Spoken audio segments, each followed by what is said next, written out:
Copacabana Filmes apresenta a produção de Luiz Augusto Mendes, Deus e o Diabo na Terra do Sol. Um filme de Glauber Rocha.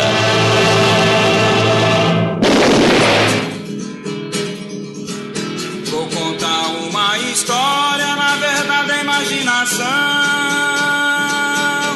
Abra bem os seus olhos pra enxergar com atenção. É coisa de Deus e diabo lá nos confins do sertão.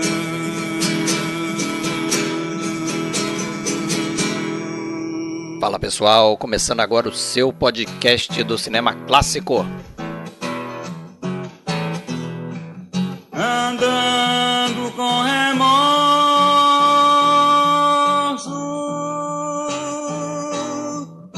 sem santo padroeiro. Episódio de hoje a gente vai com um dos mais importantes filmes do cinema nacional, Deus e o Diabo na Terra do Sol, filme produzido em 1964 e dirigido pelo controverso Glauber Rocha, um dos diretores mais importantes do cinema brasileiro. Vem procurando noite e dia.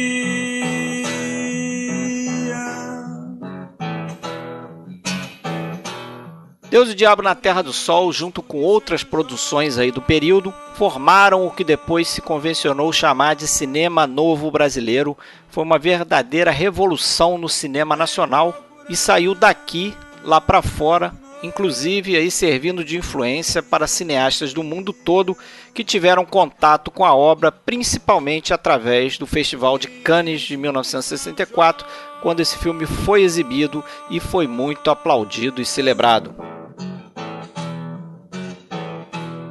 Pessoal, se você quiser ouvir mais episódios como esse aqui, acesse o nosso site oficial filmesclassicos.com.br ou então procura a gente no YouTube. A gente está no Spotify, está no iTunes e também está em qualquer aplicativo aí que toca podcasts em celular. É só procurar o nosso nome, Podcast Filmes Clássicos. E se quiser interagir com a gente, lembra que a gente tem uma página no Facebook, tem um grupo no Facebook com diversos cinéfilos que estão interagindo com a gente por lá.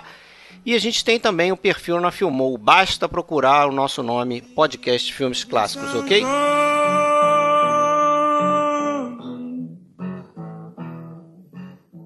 Tem macaco por perto? Tava esperando o sinal. Sonhei com o fim. Vamos morrer hoje. Tá doido? Quando eu sonhasse não tinha mais jeito. Eu vi o fuzil do diabo dar 2 tiros, um em cada olho. No teu, Virgulino!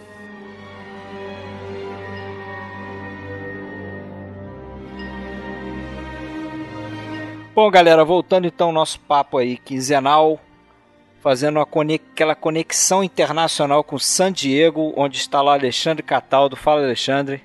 Fala, Fred. Tudo certo? Como é que estão as coisas aí? Tudo tranquilo. Vamos fazer uma conexão também com o sul do país, que hoje temos de volta aí o William de Andrade, músico. Participou aqui de vários episódios do nosso podcast. Beleza, William? Beleza, Fred. Beleza, Alexandre. Tudo certo? Tudo certo. Tudo certo. Maravilha. Obrigado mais uma vez aí, William. Pô, obrigado eu pelo convite, né? Tamo aí. Isso aí. Eu sou Fred Almeida, falo aqui do Rio de Janeiro. Vamos começar então a falar aí de mais um filmaço brasileiro. A gente já fez aqui o Pagador de Promessas, já fez o Assalto ao Trem Pagador. 2019 tem mais brasileiro na área aí, né, Alexandre? Mas não vamos revelar. Ah, sim. Mas hoje a gente vem aqui de Glauber Rocha. Talvez aí o cineasta considerado dos mais importantes do cinema nacional, né? Muita gente acha o melhor cineasta do cinema nacional. Coisa para ser discutida aí, mas de qualquer forma esse filme, Deus e o Diabo na Terra do Sol, filmaço, acho que vocês concordam também, né, pelo que a gente já discutiu aí nos bastidores. Totalmente. Concordo, grandíssimo filme, principal filme, acho que dá para afirmar isso do cinema novo, né? E até hoje talvez um dos 5 melhores filmes de cinema brasileiro, fácil, né? 5 eu tô sendo cauteloso, né? Mas muita gente coloca ainda como o melhor filme. Pra mim não é, tem outros que eu gosto mais, mas está entre os melhores sem dúvida. Eu confesso que não tinha assistido e assisti agora pra participar com vocês aí do episódio. E achei um baita de um filmaço. Achei um filmaço animal. Pois é, mesmo tendo assistido pouco, né? Eu demorei algumas revisões para abraçar de vez o filme, né? Mas hoje concordo com o Alexandre aí, boto entre os filmaços do cinema nacional a Abracine, que é aquela Associação Brasileira de Críticos de Cinema, acho que fez uma lista em, não sei se foi 2015. Isso, e tá ainda como o melhor ou segundo melhor, alguma coisa assim. Tá um segundo melhor, ele tá atrás do Limite do Mário Peixoto. Isso, segundo melhor. E o terceiro acho que é o Vidas Secas, que é um outro filmaço também do Nelson Pereira dos Santos. Olha, eu até falo isso sem que eu considere o Glauber Rocha assim, o melhor cineasta brasileiro. Eu, na verdade, não gosto muito, eu sempre falo isso, não gosto muito desse tipo de ranqueamento, de comparações que não leva a nada. Mas não é um cara assim que eu tenho uma Morra de amores. Que eu morra de amores pela obra, do conjunto da obra dele, né? O Deus e o Diabo acho um filmaço, Terra em Transe é um filme até que eu preciso rever, que eu lembro que quando eu vi, eu gostei, é um filme bem feito, mas muito, muito pirado assim, e não digeri suficientemente bem, preciso rever. E talvez até o filme dele que eu gosto mais até do que o Terra em Transe é o Barravento, que é, na verdade, o primeiro longa dele. Eu acho um filme plasticamente lindíssimo. Eu gosto de ver. E agora, o Deus e o Diabo é um portento, assim, é um dos grandes marcos do cinema brasileiro e até do cinema mundial, né? Tanto é que o Scorsese coloca ele entre os seus filmes seus filmes prediletos e fala muito bem. Pois é, cara. Isso é uma coisa que eu gostaria de contestar um pouco. Vai lá. Porque eu vi os extras do DVD e tem um embaixador, que agora não vou lembrar o nome, mas dá um depoimento e conta uma história que depois eu posso contar aqui também, né? Quando o filme foi para Cannes e tal. É o Paulo Gil, mas né? Ele fala... É o Paulo Gil? Eu acho que... Não sei. Mas ele fala, inclusive, que o Scorsese botava numa lista dos 10 melhores filmes já feitos. Cara, eu confesso que não achei essa lista. Eu achei várias listas do Scorsese. Achei uma lista de 12 filmes do Scorsese que não tem. Achei uma lista de 39 filmes do Scorsese que ele recomenda para cineastas iniciantes de filmes estrangeiros. Eu já vi essa lista. Estrangeiros não americanos, né? Quer dizer, não americanos e acho que não ingleses. Quer dizer, de língua que não é inglesa. Não entra esse filme.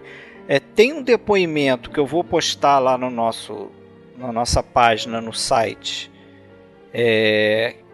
De 15 minutos, onde o Scorsese está falando do Antônio das Mortes, que é o nome que recebeu o Dragão da Maldade contra o Santo Guerreiro no exterior, e ele fala do Terra em Transe e fala do dragão. É verdade, essa entrevista eu vi também, na verdade ela é até maior, esses 15 minutos é só a metade, tem a primeira parte, tem 2 partes, mas é basicamente falando da adoração dele pelo Dragão da Maldade contra o Santo Guerreiro, né, que lá no exterior isso, mas em nenhum momento ele cita nenhum momento ele cita o Deus e o Diabo. É isso que eu achei estranho, entendeu? A não ser que ele cite no outro pedaço da entrevista. Eu realmente não... Então eu fiquei assim, o cara nem citou, falou do Glauber pra caramba, falou quando conheceu o Glauber, quando não sei o que, papapá, e não cita Deus e o Diabo na Terra do Sol. Eu achei estranho, né? Esse filme, Deus e o Diabo na Terra do Sol, tem o nome de Black God, White Devil lá fora, né? Só pra registrar. Já é um título que reforça essa dualidade ali, né, entre o bem e o mal que o personagem vai vivenciar, como tá no título brasileiro, só que, claro, a tradução não foi literal ou nada disso. E também assim, né, o White Devil também pode ser uma referência ao próprio apelido que o Capitão Corisco, né? O Diabo tinha Louro, no bando. Isso. Diabo Louro, era o apelido dele no bando do Lampião, né? É interessante que o personagem do Corisco, ele tá no Dragão da Maldade, né? Que muita gente vê, ou talvez até seja oficialmente uma continuação do Deus e Diabo, mas é um filme que pra mim é muito inferior. Tá, Esse eu nunca assisti. Dragão da Maldade contra o Santo Guerreiro, que no exterior ganhou o título de Antônio das Mortes apenas, que na verdade é como se fosse uma continuação pela presença do personagem do Antônio das Mortes, o matador de cangaceiro lá do Maurício do Vale, que teria ficado, sei lá, 30 anos afastado, né? Porque no final do Deus e o Diabo ele elimina o último cangaceiro vivo, e depois daquilo ele ficou aposentado, né? É como se fosse aquele velho tema dos faroeste, né? Ele é chamado, sai da aposentadoria porque apareceu um novo cangaceiro, um cangaceiro moderno. Um cangaceiro pra ele matar, né? E no filme ele é até contratado por um padre, né? Um padre e um político, né? O padre é um político, que era uma coisa muito comum. Tem uma história muito famosa quando a coluna Prestes percorreu os 25 mil quilômetros pelo nordeste do Brasil.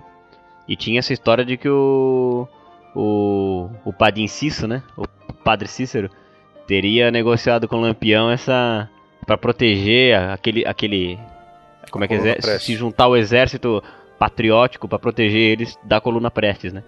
E é para ver como o padre na época, o clero, fazia esse papel político quase, né, cara? Essa coisa... tinha essa coisa meio promíscua ali, né? Tinha, com certeza. Igreja essa dualidade, né? Não que ainda não tenha.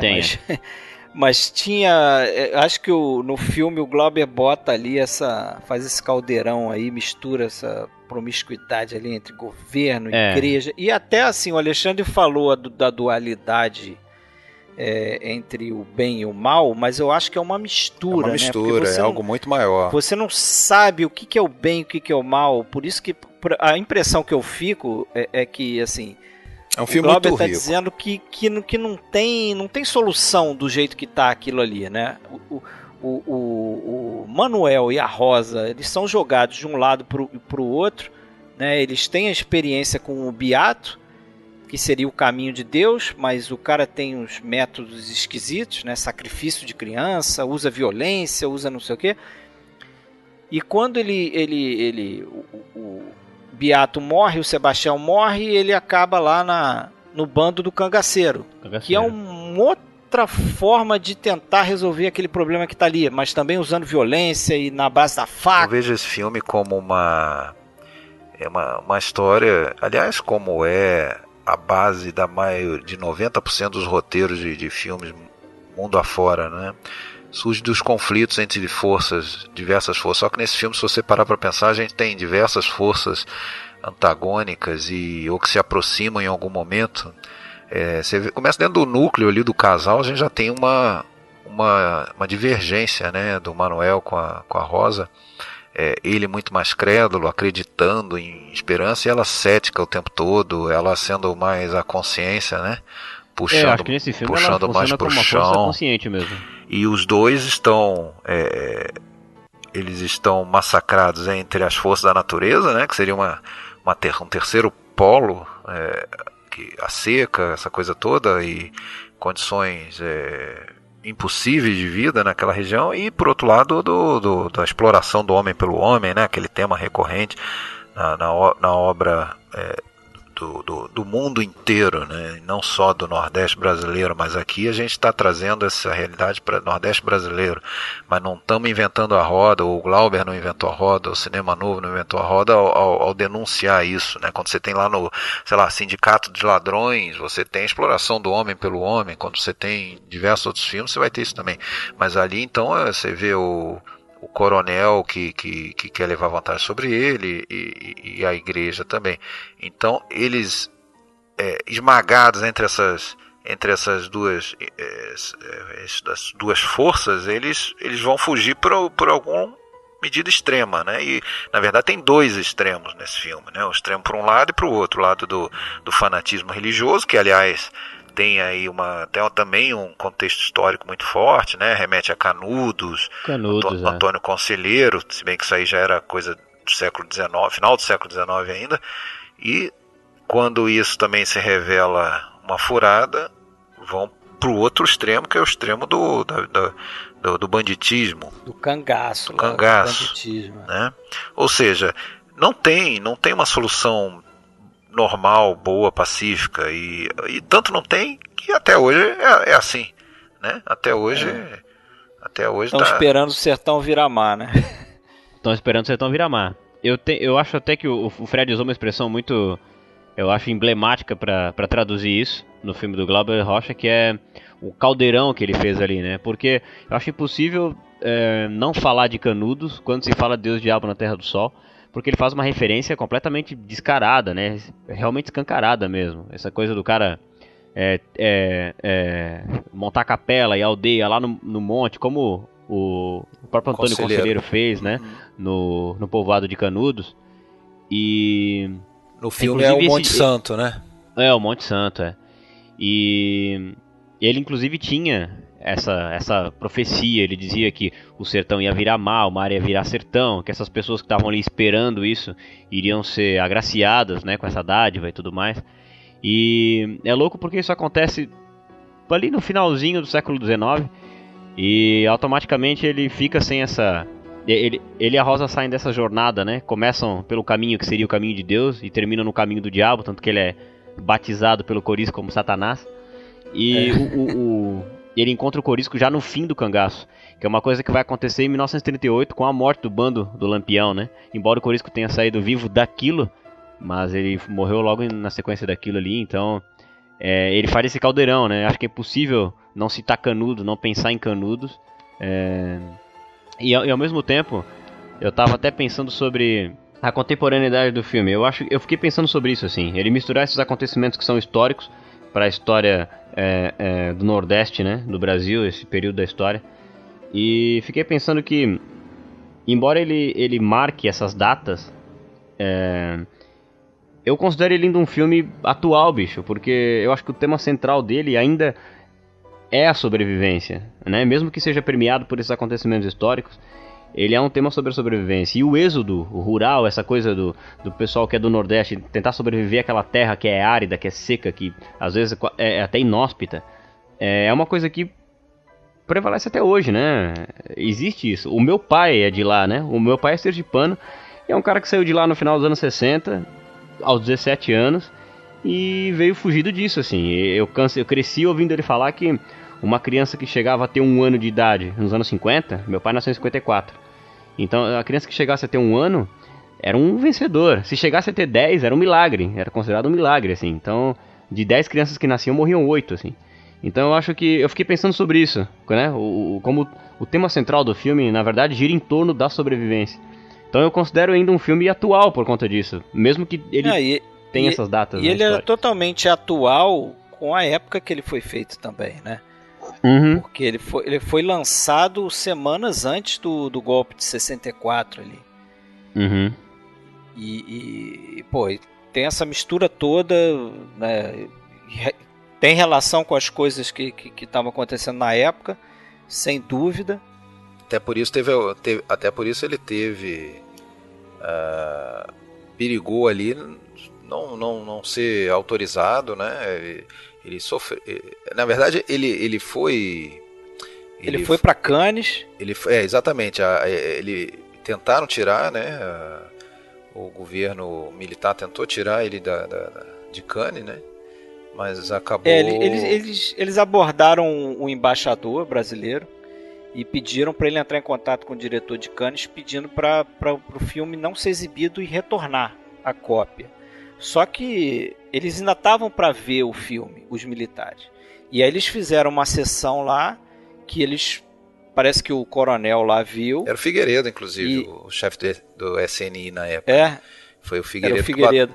Que futuramente seria presidente. Mas aí depois eles voltaram nesse embaixador e falaram: olha, o filme é super subversivo. Só que a gente vê que foi um filme feito com garra, um filme que demonstra, sei lá, expressão brasileira. Eles falaram alguma coisa lá. E então não precisa nem ligar para esse diretor de Cannes, deixa lá. Eles devem ter avaliado que o filme, apesar de ter a mensagem que eles não gostariam que tivesse, o filme era uma coisa que poderia fazer, sei lá, melhorar a imagem do país. E tava tratando de pelo menos a história que a gente vê na tela era uma história de quase 30 anos antes, né, do final dos anos 30. Então poderia passar também como apenas um documento histórico daquela época. A gente sabe que não era apenas isso. Exatamente. A gente sabe que tinha realmente Com uma certeza. carga. Até porque se tu procura informações sobre o próprio Glauber, tu sabe que tem muito mais do que isso, né, por aí. Sim. Deixa eu só comentar uma coisa. É muito interessante aí quando a gente fala desse filme. Naturalmente a gente precisa falar sobre o cinema novo e as suas motivações e tudo mais. E uma coisa que eu confesso a você que me desgosta quando a gente fala de cinema novo e tudo mais, é aquela tendência, aquela certa arrogância natural daqueles jovens, que até a gente entende, né? Como eu falei, é natural, mas eles tinham aquela arrogância de acharem que estão redescobrindo a roda e tudo mais.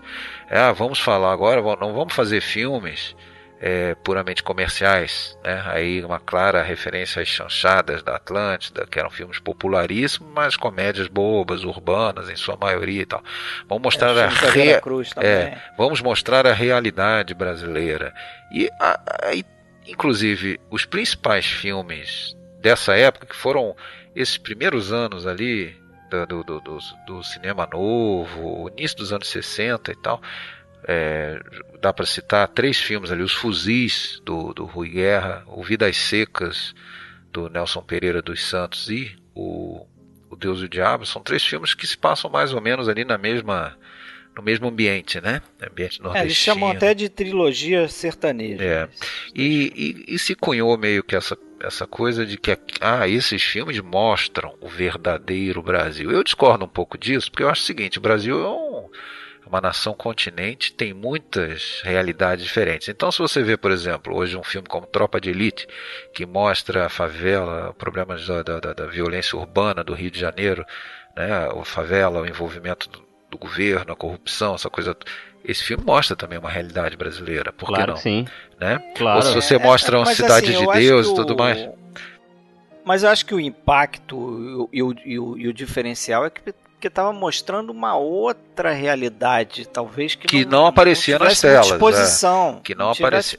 Exatamente. É que também, assim, em termos de Brasil, ele quebrava essa estética, né? Que vinha sido exercida até então. Que era, como até o Papa Alexandre falou ali, que era da chanchada. Uma visão estereotipada urbanista do brasileiro, né? Ele quebra essa estética. Foi algo muito semelhante com o que tinha acontecido 20 anos antes na Itália, lá no neorrealismo italiano, que vinha de filmes bobinhos e comerciais, comédia, né? Telefone Branco, o Telefone Bianco lá, que eram a alcunha dada a esse tipo de filme, para filmes de engajamento social, mostrar a realidade. Então, até por isso tem sim sempre muita influência, se vê muita influência do neorrealismo italiano nos primeiros filmes do cinema novo, até mais nos filmes anteriores ao Deus e o Diabo, os filmes do Nelson Pereira dos Santos, principalmente o Rio 40 Graus. Esses movimentos são todos irmãos, né? São irmãos. Novistas aí, são todos irmãos, primos. Mas o fato é que o Glauber mesmo não gostava muito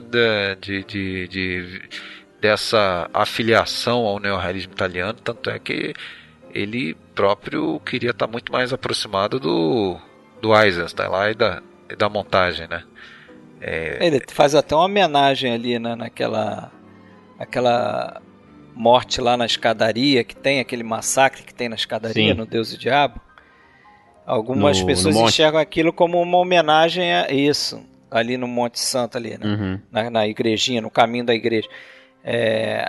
Algumas pessoas veem como uma homenagem à cena da escadaria de Odessa, né? Lá do Encoraçado Potemkin. E faz sentido porque o Glauber, ao longo da vida dele, ele sempre se declarou... ele teve várias verves políticas, sociais e tal. E no momento em que foi filmado o Deus Diabo na Terra do Sol, é sabido que ele flertava com a esquerda, né? Depois ele falou mal de Deus e o mundo, falou mal da direita, falou mal da esquerda, falou mal de todo mundo. Mas no momento em que foi filmado o Deus Diabo na Terra do Sol, ele flertava com isso. Então nada... É fácil, né, perceber a referência, talvez, a Eisenstein também. Tem essa ligação. Eles tinham, eu acho que eles tinham ambições. Dá pra dizer até que ele, principalmente, talvez seja o cara mais com a cara mais de liderança, pelo menos o que apareceu mais nesse movimento. Mas sim, ele tinha realmente até uma coisa, dá pra dizer, quase messiânica. Salvar o cinema, né? Ele salvar o cinema, de salvar a humanidade através do cinema. Ele queria fazer. E acho que até é exatamente isso, é usar o cinema para transformar a sociedade. Por isso que ele acabou sendo odiado por todos os lados, né?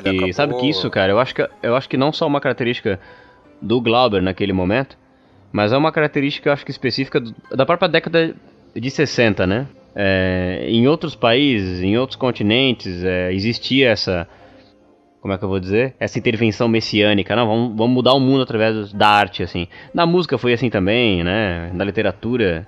Os anos 60 tinha essa coisa do novo amanhã, um novo amanhecer, assim. Esses movimentos, assim, geralmente de ruptura, né? Os caras têm essa motivação, né? Acham que vão transformar o mundo através da arte e, de certa forma, acabam transformando algumas coisas. Sim. Mas vamos falar um pouco da origem dessa ideia aí, porque o Glauber tem a ideia de fazer algum filme sobre o cangaço, sobre essa realidade, desde de antes do Barravento, na verdade, né? Parece que essa ideia, assim, de forma mais palpável, começou a se desenvolver ali por 58, 59, mais ou menos, né? Eu diria que até antes ele já tinha interesse nesse tema, porque tem uma entrevista da mãe dele, e acho que isso está no livro também que um crítico brasileiro escreveu sobre Deus e o Diabo na Terra do Sol, que eu li quase todo, que é um livro do José Carlos Avelar. Isso. Que a mãe fala que desde de criança, quando ela acho que ela trabalhava numa loja lá e tinha uma caixa registradora. Não sei se a loja era da família ou se ela trabalhava na loja. Mas o fato é que ela, em num determinado momento lá, ela passou a perceber que aquelas bobinas, aqueles rolos, acho que eram amarelos, que botavam na caixa registradora para você ir emitindo as notinhas ali, aquilo começou a sumir. E ela... Quando foi procurar aquilo, achou, estava com o Glauber, criança, que ele pegava aqueles rolos e desenhava os quadros para fazer tipo um rolo de filme. E depois passar para os amiguinhos, né, contando a historinha. E segundo ela conta, uma das primeiras histórias que ele escreveu era uma história chamada Faroeste na Bahia, que era justamente sobre cangaço, ali e se passava ali na Bahia, né, a terra natal dele, né, ele nasceu em Vitória da Conquista, e aí ele já fazia esses desenhinhos e criou um filminho, né, a partir daquilo ali, né. E diz ela também que o pai dele, que eu acho que era engenheiro e trabalhava com construção civil, fazendo estrada ali pelo Nordeste, costumava levar ele para acompanhar a obra e tudo. E ela diz que, na verdade, o interesse dele era estar em contato com aquela população, né, para observar, para aprender melhor como é que eles se situavam ali naquela... Eu vi essa entrevista aí também, verdade. Viu, né? Da Dona Lúcia, né? Isso. Dona Lúcia Rocha. Muito interessante. E não dá para esquecer que você falou que 58, 59, ele já estava... Parece que, eu acho que em 59 ele já estava escrevendo o roteiro, que ele trabalhava de uma maneira alucinada, com duas máquinas de escrever ao mesmo tempo. E aí a gente está falando de um cara de 19 anos para 20 anos. Caramba, né, bicho? Super precoce, né? Tem uma outra coisa também que eu acho também válida, eu acho que especialmente na construção desse filme. Nessa mesma entrevista com a Dona Lúcia, ela fala que ele era um leitor voraz, né? Vivia lendo. Isso. E, óbvio que Euclides da Cunha, Jorge Amado, quando fez Capitães de Areia, e especialmente João Guimarães Rosa, né, cara? Acho que são talvez elementos mais característicos para compor, para ajudar a compor, ligar a mitologia desse filme, né? Com o cangaço, com essa coisa da seca, da sobrevivência nessa época do cangaço. Tem muito de João Guimarães Rosa ali. Grande Sertão Veredas, muito. E eu li, cara, também que ele teria se inspirado, mas muito livremente, num livro do Jean-Paul Sartre chamado O Diabo e o Bom Deus, né? É claro que ele pega essa história que eu não conheço, confesso que eu não conheço, mas ele mistura ali, faz esse caldeirão, né? Ele está misturando com política, ele está misturando com essa influência desses autores que você falou, Guimarães Rosa, Faroeste, está utilizando a literatura de cordel para fazer uma espécie de forma, né? Para colocar o filme, né? Aliás, toda aquela música lá. O cordel, ele tá no fundo do filme todo, ele dá o andamento, né? A cantoria do cantor cego, né? Que só aparece, na verdade, na metade, né? Até a primeira metade ele não vê o cara, a gente só escuta ele cantando e depois... A gente não vê, só escuta, que é a voz do Sérgio Ricardo, né? Que é o cara que musicou as letras que são do Glauber. Parece que o Glauber compôs as canções, né? E o cara só musicou aquelas canções ali. Ficou muito interessante. Agora, o roteiro aí, você falou, né? Começou antes do Barravento, ele teve cerca de 5 versões. Ele foi mudando ao longo do tempo. Inicialmente ele se chamaria A Ira de Deus, né? O Glauber primeiro, acho que ele pensou em fazer uma história sobre o Lampião mesmo. Depois ele pensou, não, vou fazer uma história então sobre o Corisco, o braço direito do Lampião. Aí depois ele pensou, não, vou fazer, na verdade, uma história centrada na figura dos beatos. E os cangaceiros seguiriam os beatos também. Só que ele achou isso muito complexo e acabou abandonando essa ideia. Num determinado momento ele decidiu fazer o filme como a gente vê hoje, que é separado, tem a parte do beato e tem a parte do cangaceiro ali, né? Claro que essas partes se conversam, tem esse elo entre as duas que é o casal ali, o Manuel e a Rosa. São dois, aquela famosa expressão, os dois lados da mesma moeda, a moeda da saída extrema, que não é uma saída viável, que não é uma solução para nada, né? É mais um extravaso do que solução, né? Mais um botar pra fora ali. É mais um escapismo, né? Os dois lados. Agora é tão moeda dos dois lados aí, como você falou, dois lados da mesma moeda, que ele botou o Otton Bastos, que é o ator que faz o Corisco, né? Pra dublar a voz do Sebastião, que era até um cara chamado Lídio Silva, que fez o Barravento, ele tá no Barravento também. O cara era carpinteiro, não era nem ator. Mas o Glauber gostava dele e botava ele pra... É verdade que ele fala pouco também. As narrações... Fala pouco, mas... As narrações dele são mais em off, né? Sim, mas você off, sabendo dessa informação, você pode voltar lá e ouvir, que você vai ver que a voz do Otton Claro. Justamente para criar essa proximidade entre os dois personagens. Essa dualidade, né? Na verdade, o Otton Bastos faz 3 vozes, né? Porque tem aquela famosa cena em que do monólogo dele, que na verdade é ele conversando com... Ele incorpora o Lampião, né? O Virgulino. O Virgulino já falecido e conversa com o Virgulino. Então ele faz a voz do Virgulino e ele próprio responde e vice-versa. E aí vai... É um transe ali, aqueles minutos. Ele até fala, né? O cangaceiro de 2 cabeças, né? Ele fala... Virgulino acabou na carne, mas o espírito está vivo. O espírito está aqui no meu corpo, que agora juntou os dois. Cangaceiro de 2 cabeças. Uma por fora, outra por dentro. Cangaceiro de 2 cabeças, uma por dentro, uma por fora. Isso. E as músicas são muito interessantes por isso. Porque quando tu recebe... quando começa a tocar o cordel, tu recebe todo um background do que levou aqueles personagens até aquele momento presente, assim. A narração, né? É a narração que a gente tem em diversos outros filmes, né? Contando partes aí pra situar, ali é dada Você vê que praticamente todos os personagens, quando entram em cena, a gente introduzidos, conhece, são apresentados pelo Cordel. Como é, por exemplo, o Antônio das Mortes, Matador de Cangaceiro, né? Isso, é uma variação exatamente isso que você falou, uma variação da narrativa e criativo, né? Bem brasileiro, assim, misturar isso, né? Cultural mesmo. Isso é uma ideia muito boa. Agora, vocês sabem como surgiu essa ideia de fazer o Otton Bastos interpretar os dois personagens, né? Quase que sem corte ali, ele está atuando com a câmera, na verdade, ele está, né, dialogando com a câmera diretamente, está contracenando com a câmera, porque parece que a ideia original do Glauber era que nesse momento ia ter um flashback, ia ser algo simples, comum, né? Padrão, ia entrar um flashback, né? Ia ter um ator interpretando o Lampião, ia ter o Corisco, aí aquela história que o Otton Bastos, como Corisco, conta, seria através de um flashback. Só que eles nem tinham dinheiro para contratar um ator digno para fazer o Lampião.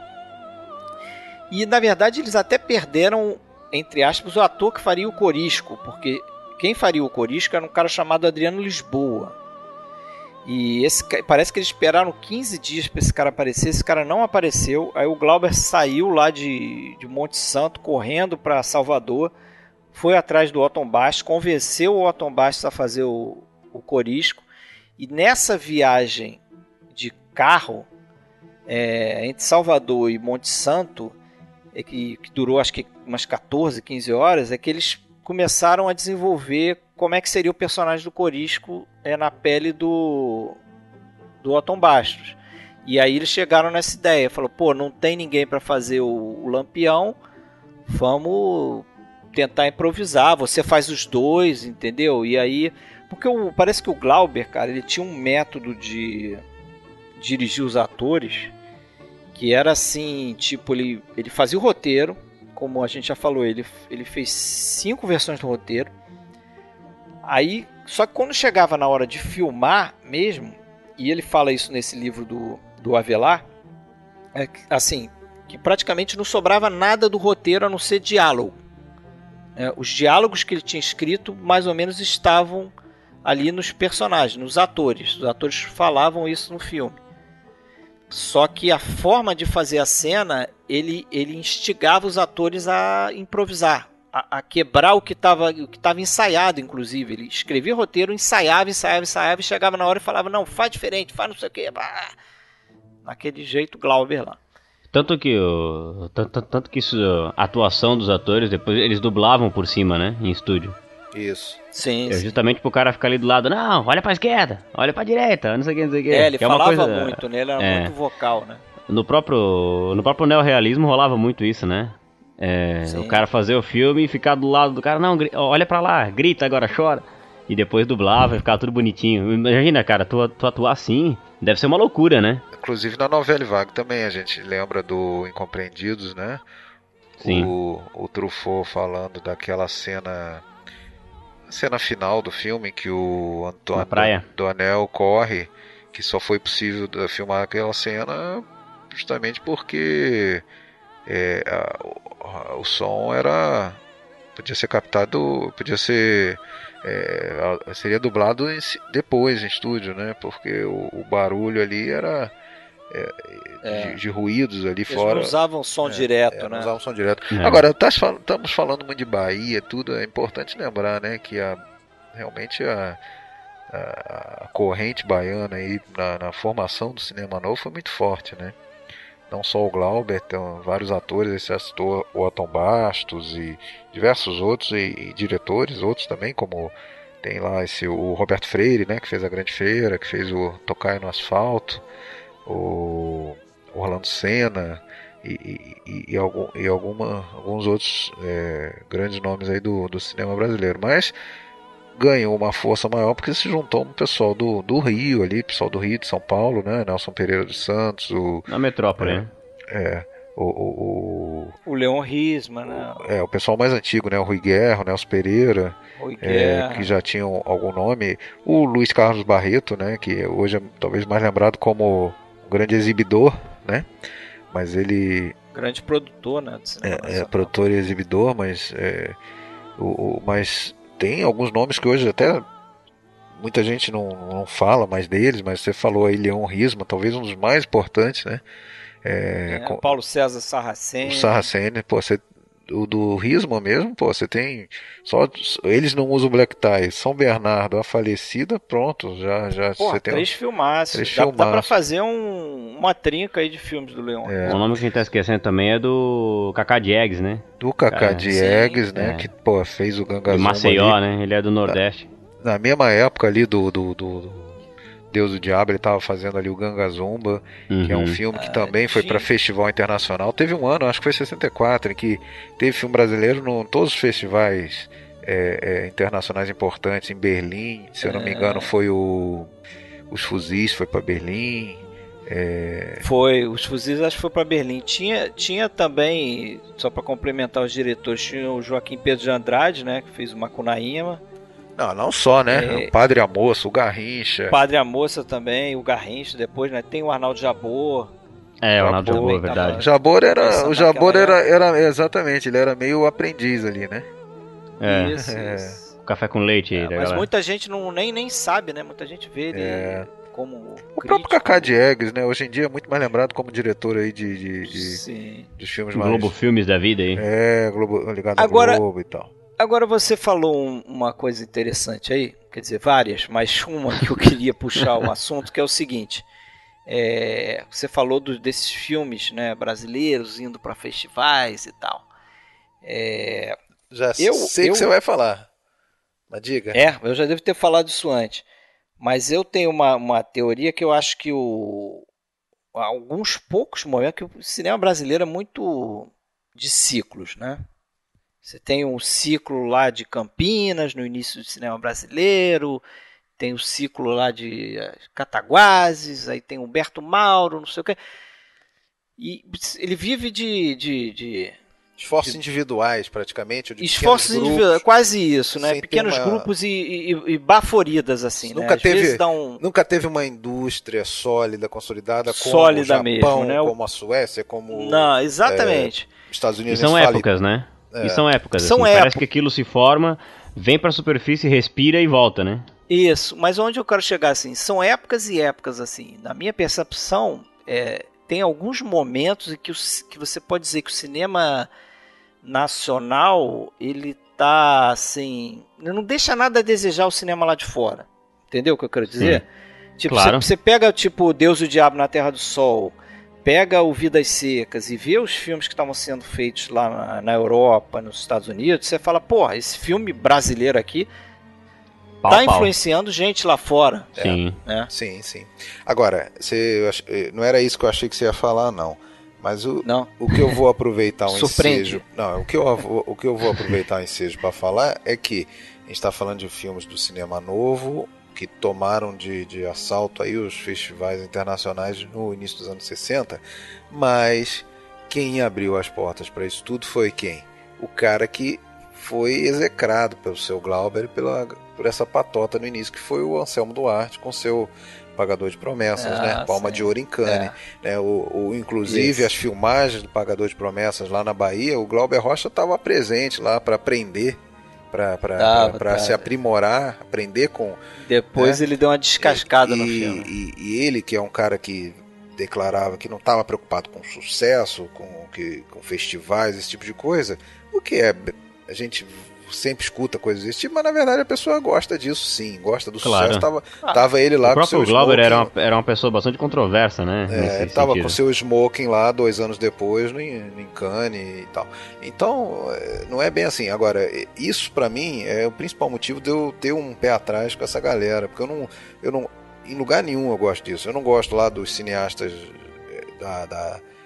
japoneses que ficavam olhando para trás e falando mal do Kurosawa, do Mizoguchi, muito tradicionais, muito não sei o que. Eu não gosto da mesma coisa que aconteceu na Suécia lá, o pessoal do cinema novo sueco tendo que detonar os filmes do Bergman, por exemplo. Sim. Eu acho desnecessário. Godard também foi chato.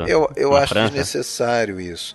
Então, eles deixaram de escanteio lá o Roberto Farias também, que no início até era amigo deles, depois simplesmente acabou tendo uma carreira à parte, né, no cinema novo, né? Tudo bem, o Assalto ao Trem Pagador não é um filme que a gente possa classificar como cinema novo, evidentemente que não, um filme bastante comercial e tudo, mas, poxa, ele tratou de um evento real que tinha acontecido, quer dizer, não dá pra dizer que é um filme fantasia. E mostrou também comunidades, né, favelas, né, claro que é uma forma um pouco diferente, talvez, do Nelson Pereira lá no Rio 40 Graus e tal. E sem contar que o Nelson Pereira já tinha aberto esse caminho ali em 55 já, né, com seus filmes, né? Talvez, eu acho que eu considero ele assim o grande início disso tudo, né? Não, mas eu acho que é o cara que pavimentou aí, né? O Glauber veio talvez para adicionar uma pitada de loucura nesse caldeirão todo aí, né? O Glauber, ele na época, ele deu uma declaração a respeito do Deus e Diabo, que ele falava o seguinte: as pessoas não têm que olhar o Deus e o Diabo na Terra do Sol e olhar como se fosse o esforço individual de um diretor ou de uma equipe que fez o filme, né? Ele achava que o filme, pelo menos ele declarava isso, não sei se era de coração, mas ele falava que o filme tinha que ser visto como parte de um movimento que estava nascendo no cinema brasileiro. Então o filme só se tornou possível porque tinha uma série de outros cineastas fazendo e empurrando o cinema brasileiro nessa direção. E ele fazia uma previsão, que a meu ver não se tornou realidade, que ele falava que daqui a algum tempo, né, isso por volta de 64, o cinema nacional vai ser o melhor do mundo. Certamente não se tornou realidade. Não se tornou realidade. Certamente não se tornou. Né?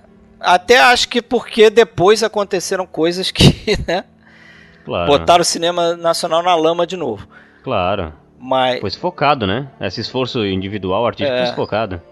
Como até o Arnaldo Jabor fala, a ditadura, a partir dali de 31 de março de 64, e a gente até deu o exemplo do Deus e o Diabo em Cannes, eles não impediram o filme de ser exibido. Então não é que ela era radical de banir filmes, coisas desse tipo, mas ela conseguiu meio que destruir o cinema novo aos poucos, porque eles afastaram as pessoas, esse grupo de criadores que eram amigos pessoais, ou pelo menos viviam numa patota e trocando ideias.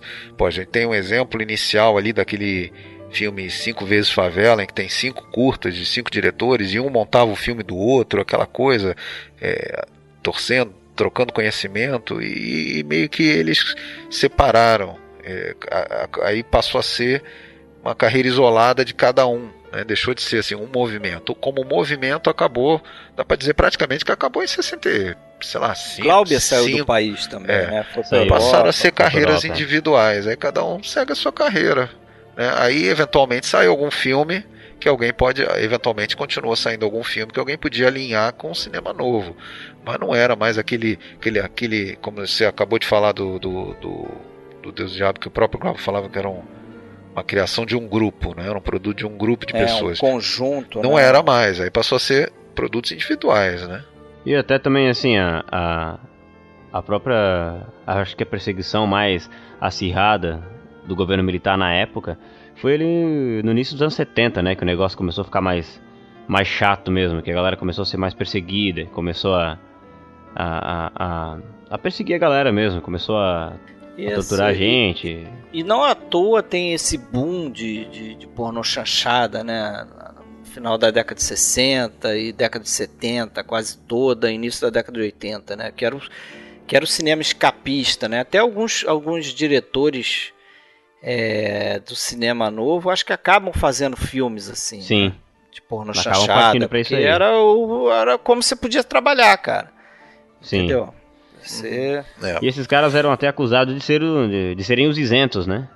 Esse é o isentão, esse cara tá fazendo a coisa, ele não tá sendo um porta-voz de um movimento social, político que seja, né? Eu ainda acho que realmente o cinema nacional tinha um potencial para ter ido muito mais longe. Com certeza. E a gente até entende, né? Muitas pessoas têm resistência com filmes brasileiros. A gente tem exemplos agora até no nosso grupo ali, né, tem pessoas comentando que tem medo do cinema nacional.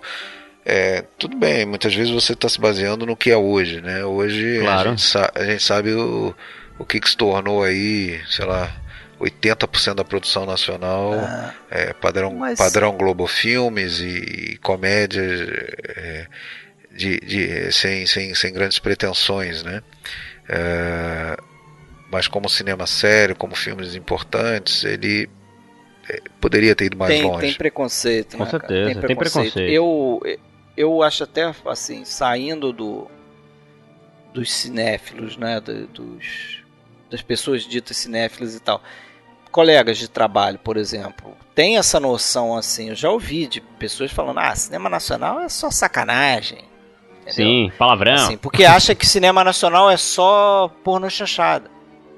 Entendeu? E não tem ideia do que tem fora disso aí. E também eu acho que tem uma outra característica. Saibam direito quem foi Glauber Rocha. Você falar, e o Glauber Rocha? O Glauber Rocha não fez pornô chanchada, mas quem? É capaz de ouvir isso. E quem tem também, Fred, tem também aquela característica comum de consumir apenas as coisas que são do seu tempo, assim. E não olhar pra trás, né? Sim. E aí a pessoa, sei lá, cresceu numa época em que o cinema tá mais, como é que eu vou dizer, comercial, tá mais pasteurizado, acho que a palavra é essa, porque não tem problema nenhum com o cinema comercial, né? Mas tá mais pasteurizado, e a pessoa julga aquilo pelo tempo em que ela tá vivendo, e esquece de olhar pra trás e ver as coisas que já foram feitas, né? Ou das experiências que ela teve quando criança. Quer ver, eu tenho uma colega que ela, não, evidentemente, ela não vê filme antigo, tem horror. Que Às pena. vezes eu falo, outro dia eu vi um filme de 1930 e pouco, só pra ver a cara que ela vai fazer. Sei como é. Aí a cara é feia. Mas, por exemplo, ela adora um filme de 1939. Que é? Chamado Mágico de Oz. Entendeu? É porque ela viu na infância. Aí eu falo, peraí, você gosta de Mágico de Oz? Mas é diferente. Porque ela viu, sei lá, a avó dela mostrou pra ela quando ela era criança. E é colorido. Então ela adorou o filme. E é colorido. É colorido, né? Tem um pedacinho preto e branco, né? Mas a maioria é colorido. Aí, esse aí pode. Mas é a pessoa que não tem o drive, talvez, de se perguntar, tem um filme maneiríssimo que eu adoro de 1939, será que tem outros? Não tá aberto, né? Agora, vamos reconhecer, né? Vamos reconhecer, até por conta dessa pobreza de recursos histórica, a gente sabe de problemas técnicos sempre constantes no cinema nacional, como problema de captação de som, né? Você vê um filme como aquele filme da Vera Cruz, ai meu Deus, queria me lembrar o nome, com o Anselmo Duarte atuando, eu vou ter que consultar aqui porque eu me esqueci. É um filme famosíssimo, mas eu esqueci o nome dele agora. Sim, a Moça. É um filme importante, cinema nacional, o galã lá, o Anselmo Duarte e tal, mas o som desse filme é horroroso. Tem vários exemplos. Vários exemplos. E é difícil de encarar daí, né? É difícil de encarar, isso afasta, poxa. Isso afasta. Então, isso foi um problema que o cinema nacional conviveu durante muito tempo. Mas não é por incompetência das pessoas, é por falta de recurso. Falta de recurso. Problema de equipamento mesmo. Sim, por outro lado, em alguns momentos eu acho que a falta de recurso ou recurso limitado acabou até, como é que eu vou dizer, ajudando. Eu acho, você pega o filme que a gente tá conversando... Forçando uma criatividade. Exatamente, né? Que é Deus Diabo na Terra do Sol. Ele não tem aquela câmera perfeita, que fica, né, que não treme, que não tem estabilidade.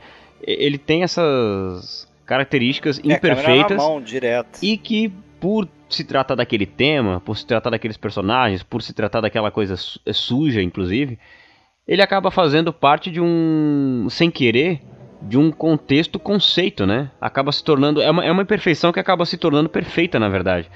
Em alguns casos, acaba ajudando. Quer ver um detalhe que, se as pessoas estão escutando a gente e derem bola pro que a gente está falando, resolver assistir o filme, vou tentar ver esse filme aí, que vai incomodar elas, eu tenho certeza, e eu já deixo avisado aqui, as cenas que você tem de ou um personagem dando um tabefe na cara do outro, ou a própria cena no início lá, onde o Manuel mata a peixeira lá, o coronel lá. O Moraes. Aquilo é feito de uma forma que eu não sei se eu pode dizer que é mal feito, ou se é uma coisa que é idealizada, entendeu? Uma violência idealizada. Você vê que ele não tá batendo ele na não peixeira no cara, ele não toca, ele nem fingido. Toca. É uma coisa meio quase simbólica. Fake. Quase simbólica. Talvez isso incomode algumas pessoas. Falar, porra, que coisa mal feita. É porque o espectador, ele é obrigado a transcender aquela imagem, né? Ele é obrigado a transcender a estética. A gente tem vários exemplos o conceito, né? no filme. A gente tem vários exemplos aí no filme. Tem muitos cenas bem colocados. Muita gente vai achar over algumas cenas do Otton Bastos, aquele rodopio, a morte do Corisco, a rodopio os monólogos na hora que morre. Muita gente vai achar exagerado. Mas o rodopio é aquela coisa, né? Tem que entender que o rodopio é porque o nome dele é Corisco, e Corisco acho que é uma espécie de fogos de artifício que fica rodando, né? Isso. E ele é um personagem furioso. Ele morre e ele roda. E ele é um personagem furioso. Na mitologia do Nordeste, novamente vou ter que citar meu pai, o Corisco ficou famoso por ser realmente muito violento, por ser um cara realmente cortador de cabeças mesmo. Então... até esse rodopio dele, eu acho que remete até a certa fúria que o personagem tinha, problema em conter mesmo, né? Pô, e até agora a gente não falou muito sobre um personagem que é central no filme também, que é o Antônio das Mortes, matador de cangaceiro. Procura Antônio das Mortes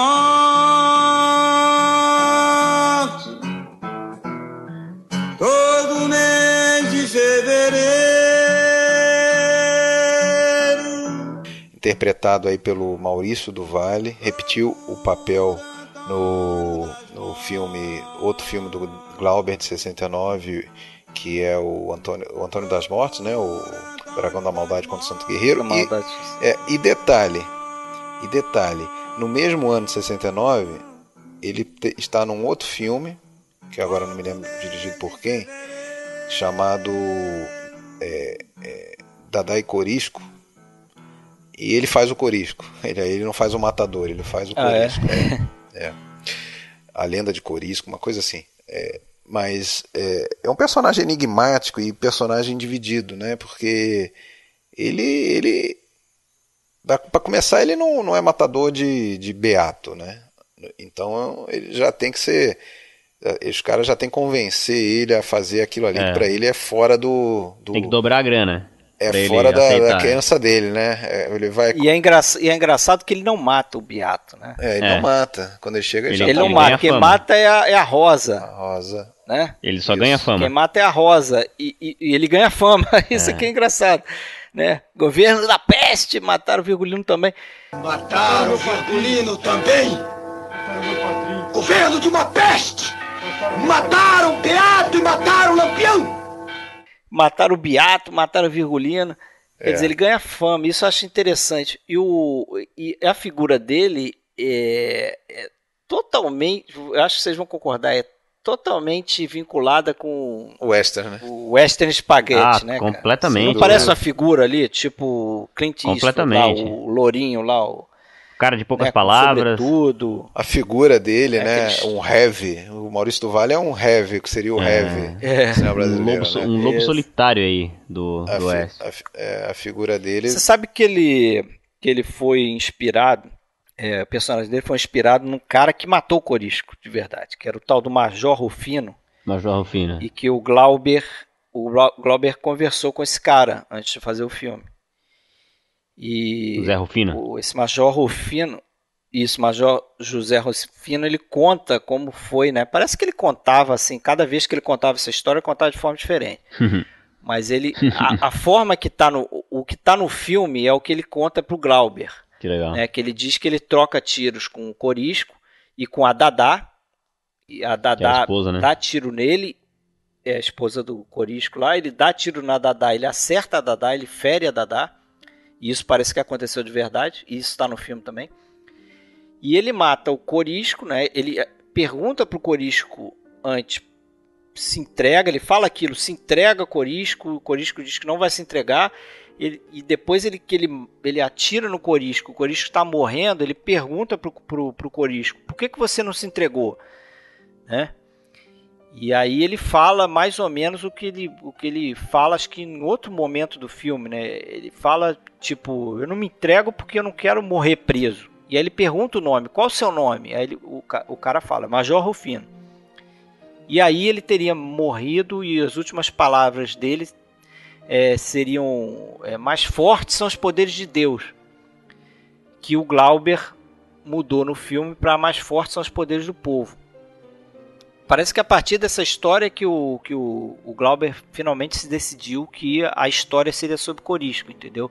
E também o que chamou a atenção nessa história do Major Rufino é que ele começou contando dizendo que tinha 2 pessoas que eram do bando do Corisco que ele não conseguiu encontrar depois. Que era um casal que fugiu e ninguém sabia onde estava. Que é o que era acontece um tal de Dourado. No final do filme, né? Que é o que acontece no final do filme, né? Então o Glauber parece que teve essa ideia do final do filme, que seriam os 2 correndo, fugindo, e ele voltaria para contar essa história desse casal envolvido com o bando do Corisco e tal, né? Sim. É interessante que aquela coisa que eu vendo o filme e pensando, eu fiquei anotando ali as 7 forças envolvidas, né?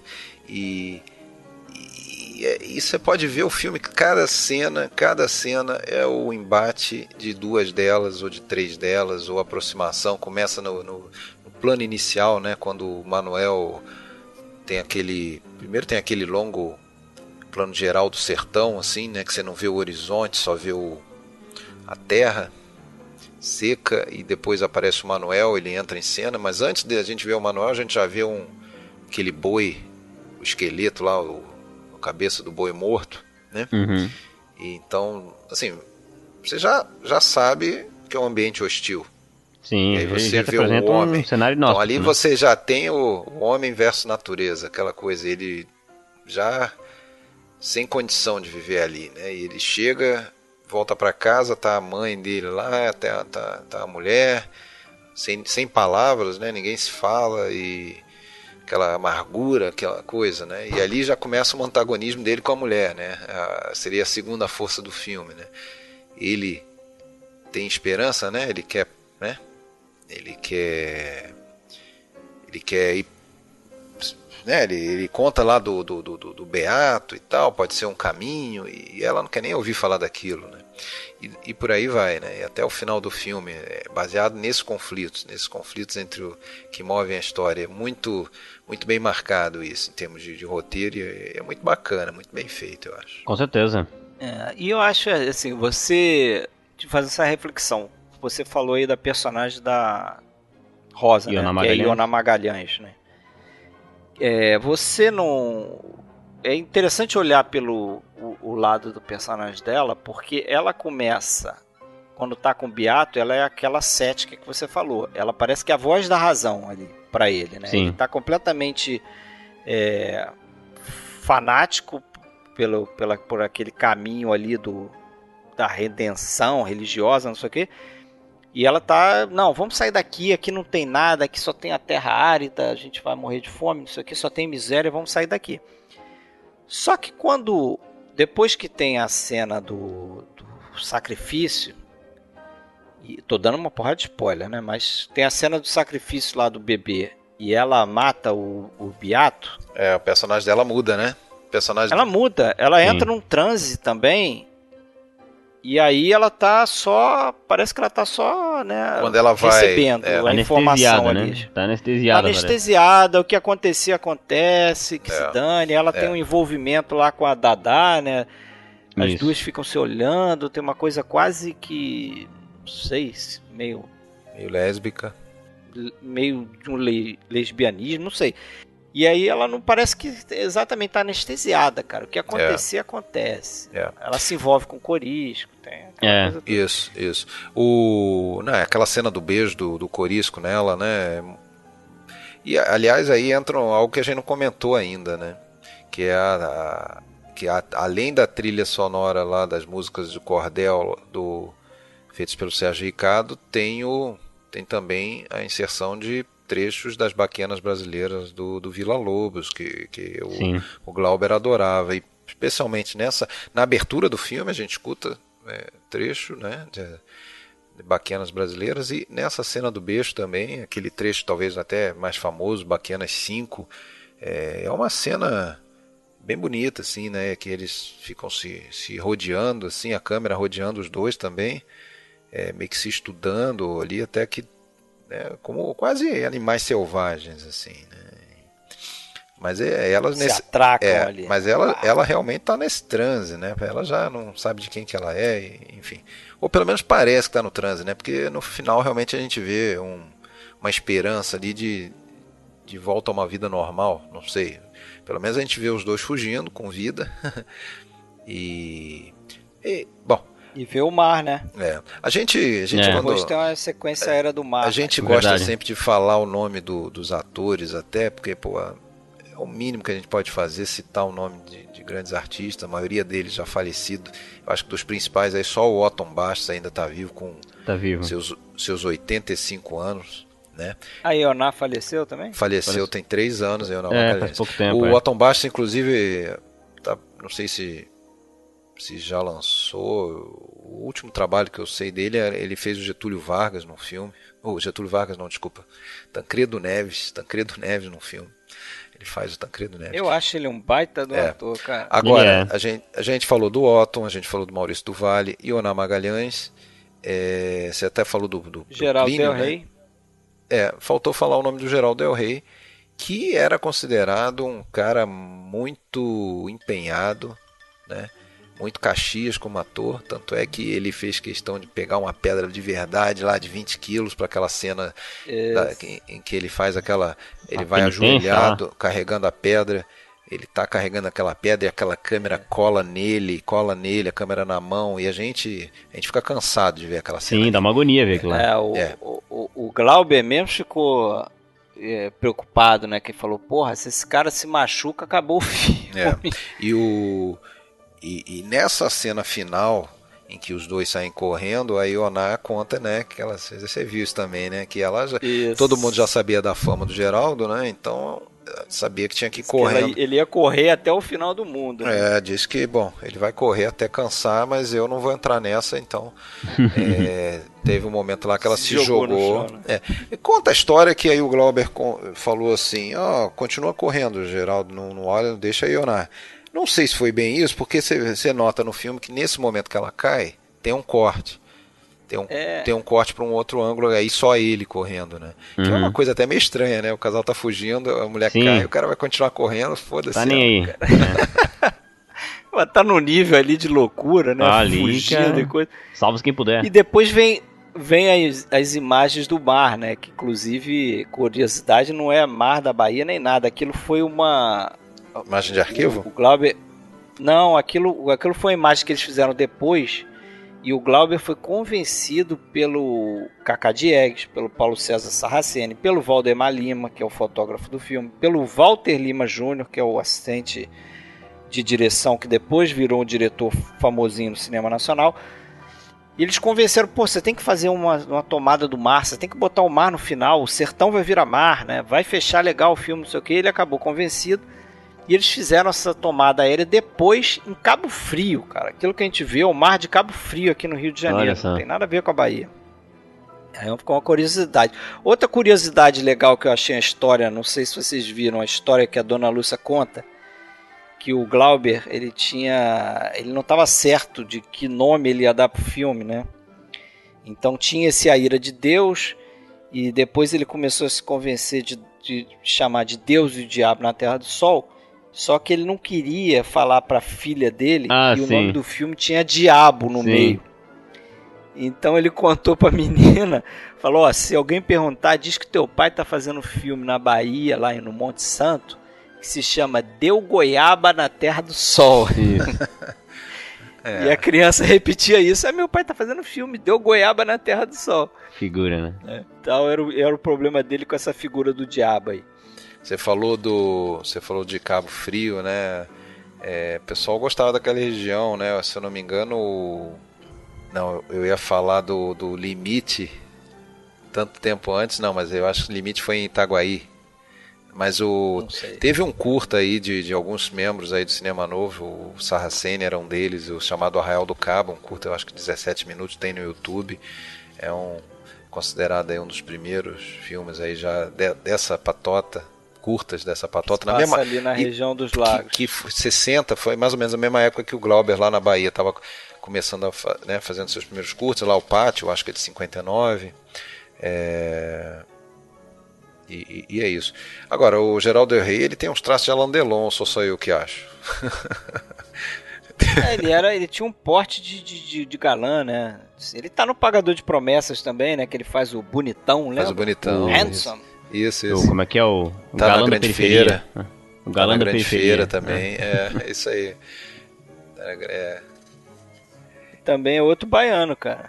Nasceu na terra do meu pai, Ilhéus. Olha só. E você falou do fotógrafo desse filme, Valdemar Lima, então deixa eu só registrar que eu conheço o filho do Valdemar Lima pessoalmente. Meu amigo mora em Blumenau aí, mora na cidade que eu moro, e o William mora também. Estamos aqui. É o Francisco Lima, ele é filho do Valdemar Lima, fotógrafo desse filme. Bacana. Valdemar Lima. Eu fiquei me perguntando se o Walter Lima Jr. era filho também do Valdemar Lima. Fui até procurar, mas não é, né? Não tem nada a ver, né? Talvez se fosse, seria mais pra irmão, assim, né? Porque eu acho que regula mais a idade. Não, contemporâneo aí. Talvez, porque o Walter Lima Jr. tá aí pelos seus 80, né? Isso. Inclusive, tem uma entrevista no YouTube, hein? Procurem lá o canal do Marcelo, Carreira em Detalhes, tem lá a entrevista com o Walter Lima Jr., muito boa entrevista. O Walter Lima Jr., que depois fez uns filmes, que eu não sei se vocês vão... Eu não vi alguns desses filmes, tá? Mas eu anotei aqui, ele fez aquele A Ostra e o Vento. Sim. Fez um certo sucessinho aí no cinema nacional. Ele fez Menino de Engenho, que é de 65, também com o Geraldo Del Rey. Esse eu vi também, vi no colégio, inclusive. Acho que minha professora de história, eu acho que passou esse filme. E ele fez um filme também com a irmã do Glauber Rocha, que era esposa dele, a Aneci Rocha, que ele fez A Líria do Delírio, que é um filme famosinho também no cinema nacional. Agora, vamos aproveitar, né? Não sei se quer falar mais coisas aí do Deus e Diabo. Não, já podemos fechando. Vamos falar de outros, vamos citar outros filmes aí importantes do cinema novo, só pelo fechar menos. Só fechar então, pra gente ter uma noção do tamanho desse filme no cenário mundial, né? O filme foi para Cannes, foi indicado a Palma de Ouro, como você falou, né? 64, foi super bem recebido no festival. O Luiz Buñuel aplaudiu publicamente o filme, adorou. O Scorsese, né, depois cita o cinema do Glauber Rocha como influência para ele. Ele fala do Land in Anguish, né, que é o filme, o título em inglês do Terra em Transe, e fala do Dragão da Maldade contra o Santo Guerreiro. O Fritz Lang teria dado uma declaração de que é uma das mais fortes manifestações da arte cinematográfica que já vi. Olha só, o Fritz Lang falou isso. Então, o filme que... né, realmente ele podia ficar se achando, né?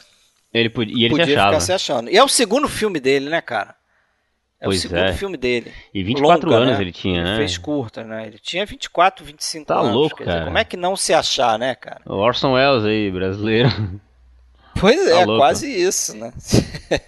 Tem uma história também muito legal que eu vi numa entrevista com o Alton Bastos, que ele conta que na cena em que ele vai rebatizar ali o Manuel, que ele fala a partir de agora você vai se chamar Satanás, né?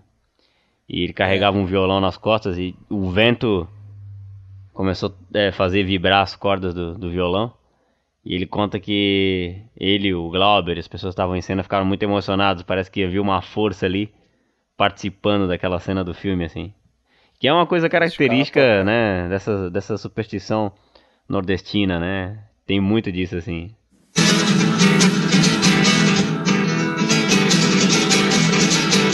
Se entrega por isso. Olha só, se você pega, por exemplo, site que a gente usa muito aí, eu e Fred, pelo menos, o iCheck Movies, se você pegar lá uma lista de Brazilian Cinema Novo, ele começa em ordem cronológica justamente com Arraial do Cabo, 1960. Né? Aí depois tem os 5 vezes Favela, Barra Vento, os Cafajés, Gangazumba, Vidas Secas, Deus do Diabo, os Fuzis. Né? E segue aí, tem filmes até mais ou menos 1970. Né? Tem Macunaíma, o Dragão da Maldade, Bandido da Luz Vermelha, por aí vai. Tem o Terra em Trânsito também.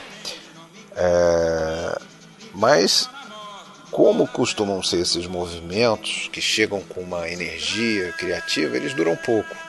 Né? Eles duram pouco, você vê, se você pegar neorrealismo italiano, os filmes puros aí do movimento também não chega talvez a uns 20 no máximo. Sim. A coisa começa a se transformar, né? Normal, né? E tomar outros rumos, né?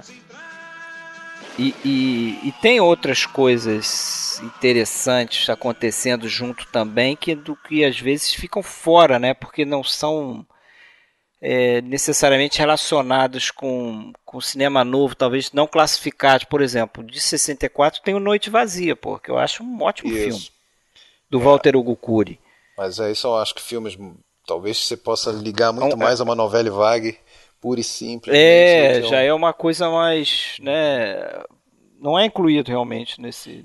E já são filmes que prenunciam um pouquinho a porno chanchado também, né? Que tem sempre um conteúdo erótico muito forte. É a coisa do Walter Hugo Cury, né? Ele gosta de...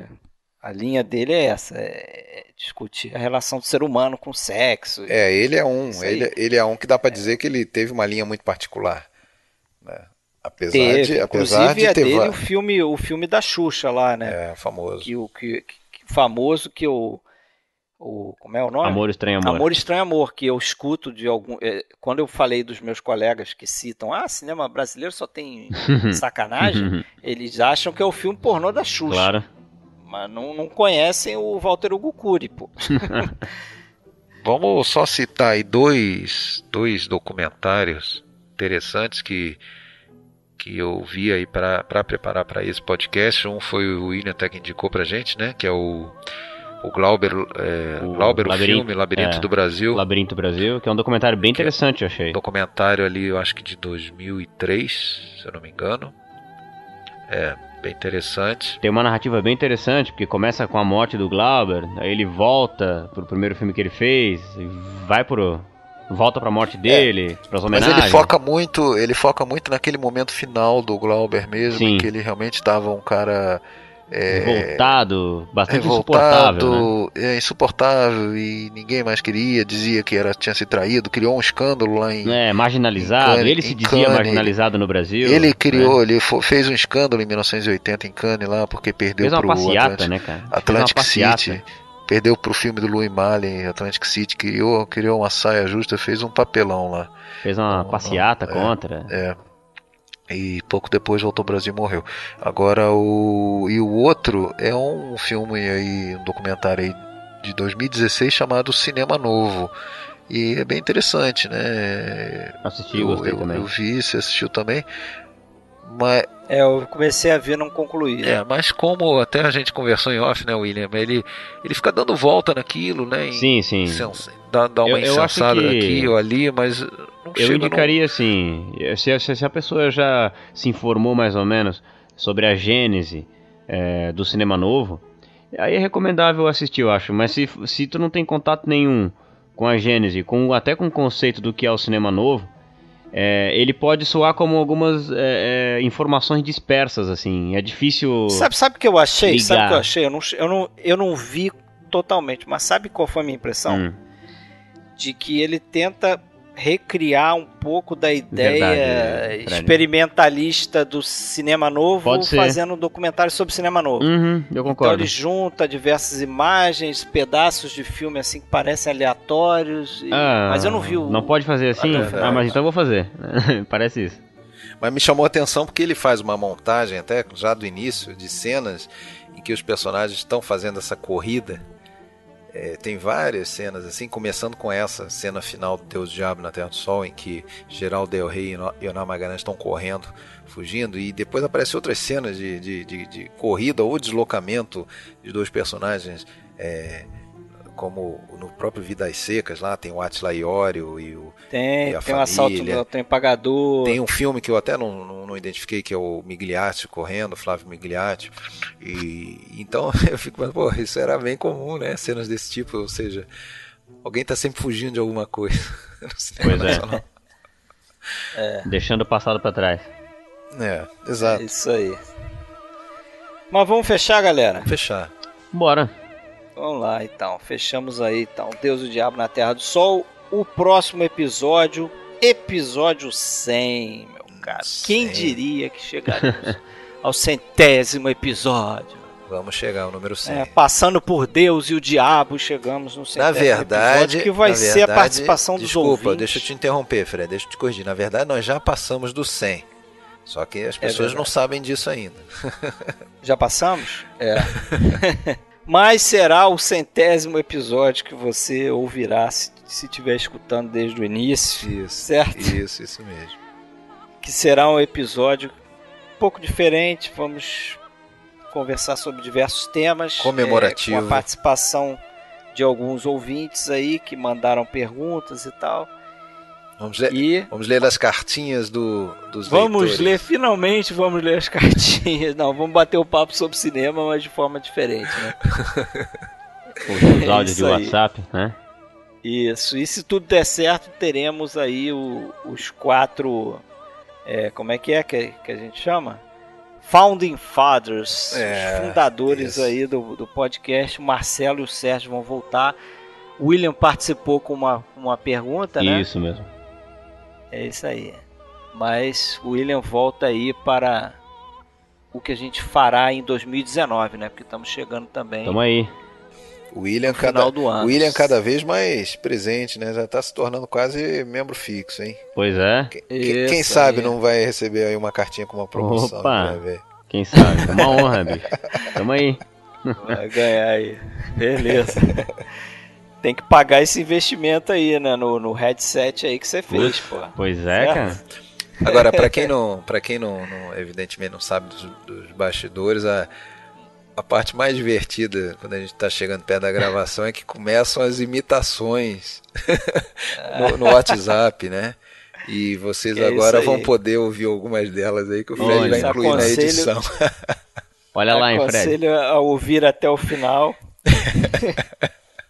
Que não são violações dos direitos autorais do filme, tá? São só imitações. São homenagens, né? Valeu. Reproduções. São homenagens. Isso aí. Mas valeu, William, pela tua participação. Pô, eu que agradeço o convite, bicho. Tá aqui o episódio 99. Tá aqui, ó. Tá aqui, ó. E valeu, Alexandre. Falou, da terra Fred. Do tio Sam aí, cara. Dá um abraço no tio Sam aí. Tá bom, falou, William, mais uma vez. Obrigado por aceitar o nosso convite. Valeu, bicho. Até a próxima. Até a próxima. Abraço. Governo da peste! Mataram o Virgulino também! Manuel e Rosa vivia no sertão, trabalhando a terra com as próprias mãos, até que um dia, pelo sim e pelo não, entro na vida dele o Santo Sebastião. Se entrega, Corisco! Eu não me entrego ao tenente, nossa paixão. Me entrego só na morte, de parabéns na mão. Se entrega, eu não me entrego, não.